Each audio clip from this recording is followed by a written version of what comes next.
everyone! Good morning! Welcome to my channel. For today's video, pag-uusapan natin yung mga natutunan ko dito sa Hong Kong bilang isang first timer. Okay? So, umpisahan natin sa time. Time is very important here in Hong Kong, lalong-lalo na sa pagluluto, guys. Ang pagluluto dito sa Hong Kong, hindi gaya sa atin na wala tayong oras except sa mga baking. So, dito sa Hong Kong, guys, natutunan ko dito na yung pagluluto, meron silang itinakdang oras. For example, sa steam fish, kailangan i-steam mo lang siya ng 10 minutes or 15 minutes. So, dun sa kitchen namin, meron doong parang oven na may nakalagay na time. So, dun ako tumitingin ng oras para alam ko kung ilang minutes na yung aking niluluto. Okay? Halos lahat ng pagkukuking ko, meron siyang oras. Matututunan nyo yun dito sa Hong Kong, guys. Okay? Then, next sa pagluluto, yung sa rice. Paano ba hindi masasayangan ng rice tayo? Pwede nyo itong gawin dyan sa Pilipinas, guys. So, dito, ang ginagawa namin, bali 3 kami, 1.5 lang doon sa cup ng pang rice cooker. Yun yung ginagamit ko, guys. Kung ilan lang yung kakainin namin sa tanghali, yun lang yung aking lulutuin. Then, pang mamayang gabi, iba na naman. Kaya hindi kami nasasayangan ng rice dito. Kasi sa atin, nagtatapon tayo ng rice kasi napapanisan tayo. Dapat pala, guys, kung magsasaing tayo, enough lang for lunch or enough lang for dinner. Okay? So, yun yung natutunan ko dito na pwede kong i-apply pag uwi ko ng Pilipinas after my contract. Okay? Then, about sa time, yung arrival, for example, my employer, sinabi niya na please arrive at MTR around 7 p.m. Kasi may time na magdi-dinner kami doon kila Lola sa kabilang sa family nila. So, kailangan pag sinabi niyang arrive at 7, kailangan nandun ka na. Bawal yung Filipino time na tinatawag sa atin na sinabing 8:30, aalis ng bahay, yung pala'y babangon pa lang, okay? So, dito hindi mo pwedeng gawin yun pagdating sa employer mo. Kailangan pag sinabi nilang arrive at 7, kailangan before 7 or exact 7, nandun ka na kasi darating niya ng mga 7:05 kasi nag-travel pa galing sa work nila, okay? So, yun yung isang natutunan ko pa habang ako ay nandito sa Hong Kong. Okay? Time is very important. Next is yung gising. Kailangan pag sinabi nilang 7 a.m. yung gising mo, automatic yun. 7 dapat gising ka na. Okay? Kasi 7 a.m. to 10 or 11 p.m. yung aking start ng work. Kung sa Pilipinas, mag-alarm tayo ng let's say 7, pero babangon tayo ng 8. So, dito hindi pwede yun, guys. So, isa yun sa mga natutunan ko na kailangan consistent na 7 a.m. talaga ako gigising. Okay? So, time is very important. And then, ayun. So, natutunan ko yung time management ko dito sa Hong Kong. Bilang isang domestic helper, kailangan talagang alert ka sa time. Then, yung time dito is lagi ko siyang minomonitor kasi yun nga, time management para sa pagkain ng bata or kailangan pag sinabi nilang aalis ka ng 8:15, kailangan 8:50 nakaalis ka na ng bahay kasi every Friday mayroon kaming play group ni baby. So, ano na yon, fix na yon na kailangan 8:15 alis mo dito sa bahay. Okay? Kaya pag nandito ka, pag-aralan mong i-manage yung time mo, okay? Kasi time is very important. Okay, next na natutunan ko dito sa Hong Kong is yung pagtitipid. Kasi before, nung nandiyan pa ako sa Philippines, so hindi ko masyadong na-manage yung aking budgeting. Pero nung dumating ako dito sa Hong Kong, guys, natutunan ko yung tamang pagbabudget para sa sarili ko and para sa family ko. Paano ko ba hati-hatiin yung aking sahod. So, ganito ako maghati ng sahod ko, guys. First is yung, for example, meron tayong 100% salary. Then, yung 10% is ibinibigay ko sa church namin for tithing. And then, the other, so sa ngayon kasi guys, nagpapagawa kami ng bahay, kaya nag-iiwan ako sa sarili ko ng mga 300 or 500 HKD for my budget for 1 month. And then, the rest nun ay padala na sa Pilipinas para sa pagpapagawa ng bahay para pag uwi ko guys. Meron kaming matirahan kahit simpleng bahay lang, maliit lang yung pinagawa naming bahay.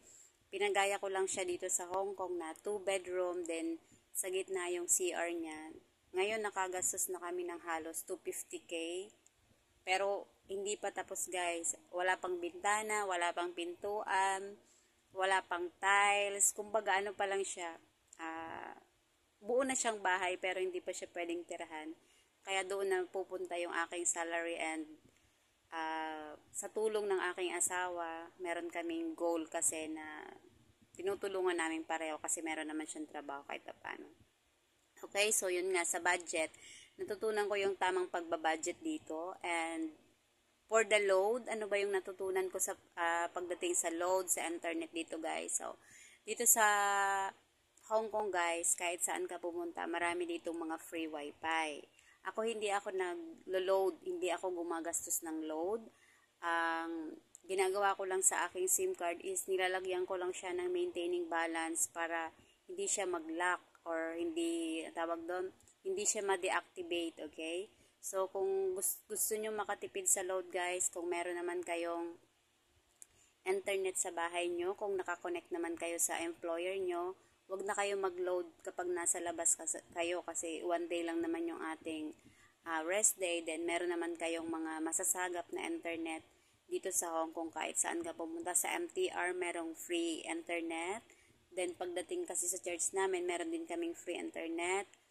Kahit saan ka pumunta dito sa Hong Kong guys, sa mga mall, makakasagap ka ng free internet. Kaya tips ko sa inyo na wag na kayo mag-abala sa plan ng cellphone nyo. Kung gusto nyo mag-plan ng internet, wag nyo nang planuhin guys kasi masasayang lang din yung pera nyo dahil pagdating naman nga dito sa mga employer, meron naman silang wifi kung ipapakonek kayo kasi hindi lahat din naman ng domestic helper is nakakonect sa wifi ng ating mga employer. So, depende yun sa employer nyo kung ibibigay sa inyo yung password or i-connect nila kayo. Pero kung wala talaga kayong internet, no choice kayo, kailangan nyo magkaroon ng internet, okay? Pero kuhanin nyo lang yung mga murang halaga para sa internet nyo, okay? Kasi marami kayong masasagap na free wifi dyan, okay? Pagdating sa food, paano ba ako nakakatipid sa food, okay? So, dito natutunan ko dito guys, pagdating sa food na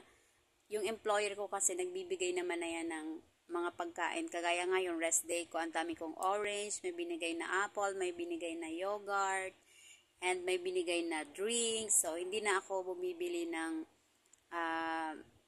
pagkain ko sa labas. Kasi sa church namin nga, meron kaming mga activities. So, libre na yung food ko. Kaya, yun yung natutunan ko, nakakatipid pa ako sa mga food ko. So, ano lang, kailangan mo talagang mag-budget ng maayos. Okay? Pagdating sa gamit, dito guys, pagdating sa mga gamit mo, kasi yung lola, maraming binibigay sa aking mga damit.